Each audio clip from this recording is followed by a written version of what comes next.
जी के सभाओं को स्किप कर रहे हैं, उपेंद्र कुशवाहा से कोई बातचीत नहीं हो रही है, क्या लगता है आपको? क्या लगता है नीतीश कुमार जहां जाते हैं वहां खरमंडल करते हैं, जिस जिस गठबंधन में जाते हैं वहां खरमंडल करते हैं। आप इससे बेहतर उम्मीद की कल्पना मत करें। बहुत लोगों को नीतीश कुमार चाहेंगे कि इस राजनीति से विदा हो। वह राजनीति से नीतीश कुमार विदा होने से पहले वो चाहेंगे कि नई पीढ़ी बिहार में राजनीति में न स्थापित हो, जो उनका मुहिम है। इससे बिहार की जनता समझती है नीतीश कुमार की विदाई तय है। बाकी जो नौजवान लोग राजनीति में आगे आएंगे। इसने कहा कि उनकी बहुत बड़ी सभा होगी। जब देश के प्रधानमंत्री बिहार आते हैं उनकी ही सभा छोटी होती है, तो उनके नीचे जो दूसरे नंबर के हैं गृह मंत्री, जिनका काम आग लगाना है, उनकी सभा बड़ी कहाँ होगी।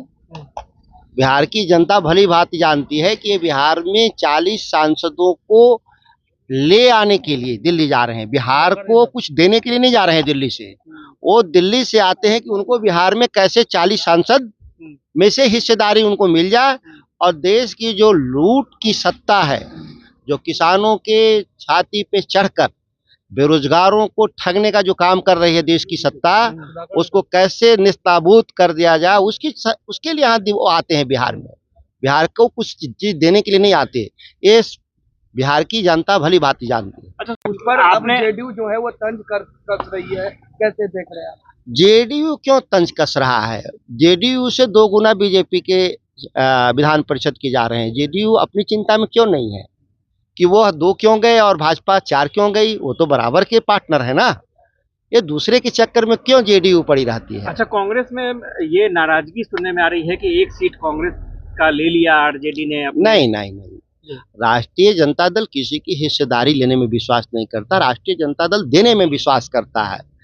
विधान परिषद छोटा पद है, बड़ा पद राज्यसभा, जो देश के सर्वोच्च संसद का सदस्य के तौर पे राष्ट्रीय जनता दल ने मदद किया और नामित किया अखिलेश जी को प्रदेश अध्यक्ष को। और राष्ट्रीय राजनीति में के लिए जो जरूरी है कांग्रेस की बड़ी पार्टी, उसके लिए उन्होंने बिहार राष्ट्रीय जनता दल ने कुर्बानी दी। आरजेडी के एमएलसी हैं विनोद जायसवाल जी, उनके यहाँ आईटी की रेड पड़ रही है, किस तरह से? इससे जाहिर है कि चुनाव जल्दी होने वाला है बिहार में, बहुत देर नहीं है। जितना ही तेजी से रेड भारत सरकार करती है, तो इससे लगता है कि राज्यों में चुनाव आने वाला है। एक सवाल है कि उमर अब्दुल्ला ने कहा है कि जो लालू यादव का बयान था मोदी के परिवार को लेकर, वो सही नहीं था। कहीं न कहीं इसका असर आने वाले समय में देखने को मिलेगा। हाँ, निश्चित तौर पर असर दिखेगा आपको। अभी संघ परिवार था, अब मोदी परिवार हो गया इस देश में। अभी तक तो यही देश को मालूम था कि ये संघ परिवार के लोग हैं, नरेंद्र मोदी और अमित शाह से लेकर राजनाथ सिंह। अब वो संघ परिवार नहीं रहा देश में, अब यह मोदी का परिवार है। असर तो दिख ही रहा है देश की राजनीति में। लेकिन उमर अब्दुल्ला आपके इंडिया अलायंस के पार्टनर है, वो उमर जी किन संदर्भों में कहा, मैं उनकी व्याख्या नहीं कर रहा हूँ। असर की जब बात आप कहा तो असर दिख रहा है कि अभी तक तो देश में संघ परिवार देश में शासन कर रहा था।